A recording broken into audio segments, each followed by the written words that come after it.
بسم اللہ الرحمن الرحیم۔ میرا یہ پیغام محترم عالم دین پروفیسر مفتی سید طالب الرحمن شاہ صاحب کے لیے ہے۔ قبلہ صاحب میں آپ کو بخوبی نہیں جانتا، لیکن ہمارے احباب نے آپ کی علم کی اور آپ کی صحت اطلاع کی تعریف کی ہے، اور آپ شیعہ مسلک کے متعلق آپ کے معلومات اور آپ کے تحقیقات سے وہ متاثر ہیں۔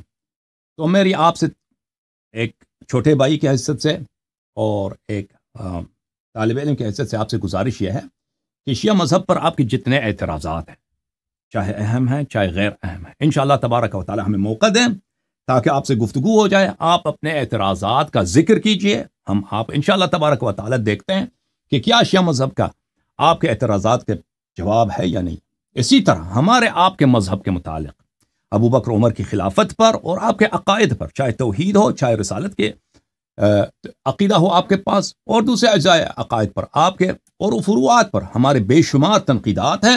انشاءاللہ تبارک و تعالی آپ سے تمنا ہماری یہی ہے کہ انشاءاللہ آپ ہمیں وقت دیں گے عنقریب، اور آن لائن لائیو آپ کے ساتھ گفتگو ہوگا، مناظرہ ہوگا، اور جو بھی شرائط آپ رکھتے ہیں، جو بھی شرائط رکھتے ہیں انشاءاللہ آن لائن مناظرے کے لیے ہم حاضر ہیں۔ آپ کے سب شرائط ابھی سے طے قبول کرتے ہیں۔ بسم اللہ کیجئے، انشاءاللہ آپ وقت دے دیجئے تاکہ آپ سے گفتگو ہو۔